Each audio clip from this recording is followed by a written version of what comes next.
لا لا لا لا لا في قديم الزمن أريد روايتها. أنا أيضا. حسنا، سنرويها جميعا. شيء رائع. فلتبدأي. في قديم الزمن، في مملكة أنشاينس السحرية، كان هناك فتاة اسمها صوفيا. كانت حياة صوفيا بسيطة، تعمل في متجر الأحذية مع أمها ميراندا. في يوم مصيري استدعاهما ملك رولان الثاني لأنه احتاج حذاء ملكي جديدا. لقد قدرت أزرق، كلا أحمر، سنرى.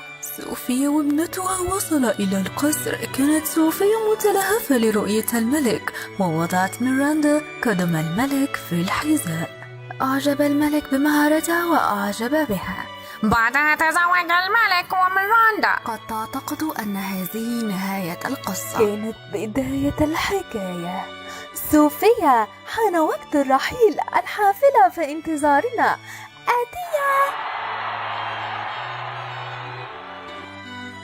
حظا سعيدا. وداعا صوفيا. وداعا وداعا.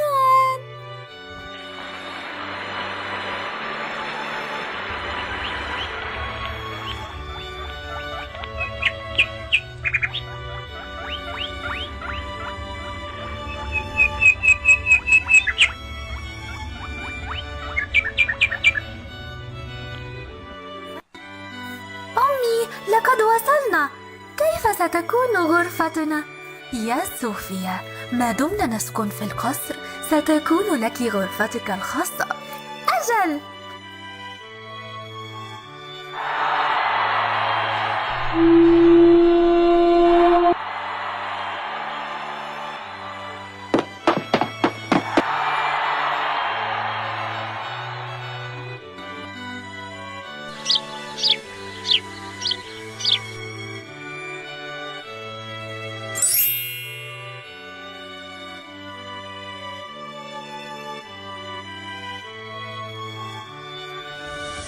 صوفيا، حكاية أميرة.